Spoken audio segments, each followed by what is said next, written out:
Jack అనే వ్యక్తికి రోడ్డుపై చిన్న బాక్స్ అయితే దొరుకుతుంది. ఇంకా బాక్స్ ఓపెన్ చేయగానే వాటి నిండా కళ్ళజోళ్ళు అయితే ఉంటాయి. ఇంకా అది పెట్టుకుంటే ఎవరు దెయ్యాలో ఎవరు మనుషులో ఈజీగా కనిపెట్టేయొచ్చు. ఒకరోజు ఒక పేపర్ చదువుతున్న వ్యక్తి దెయ్యమని అతనికి అర్థమవుతుంది. దాంతో అతనితో అందరూ కూడా మాట్లాడతారు. యాక్చువల్ గా భూమిపైకి ఏలియన్స్ అయితే వచ్చి ఉంటారు. ఆ ఏలియన్ వచ్చేసి ఒక అతనితో మాట్లాడుతుంది. ఇంకా అమ్మాయిలు కూడా ఆ విధంగానే ఉంటారు.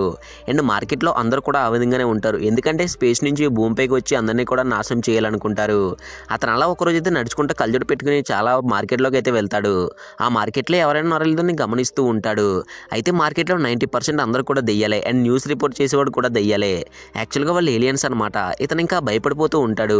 ఒకరోజు ఒక ముసలావిడ వచ్చేసి తనకు గుర్తుతుంది తను కూడా దెయ్యం అనమాట. సో ఇతనికి ఫైనల్గా అర్థమవుతుంది నువ్వు దెయ్యమని ఏంటో తన ముఖం మీద చెప్పేస్తాడు. దాంతో లేడీకైతే చిన్నగా డౌట్ అయితే వస్తుంది. ఇంకా తన వాళ్ళకైతే సిగ్నల్ అయితే పంపుతుంది. అలా అందరూ కూడా తన దగ్గరికి వచ్చి టైం చూసుకుంటే అండ్ అక్కడి నుంచి అయితే వెళ్ళిపోతారు. గైస్ ఇతనైతే భూమి ప్రపంచానికి చాలా అవసరం అనమాట. గైస్ ఇతని గురించి మీరేమో ఉన్నారు కమెంట్ చేయండి.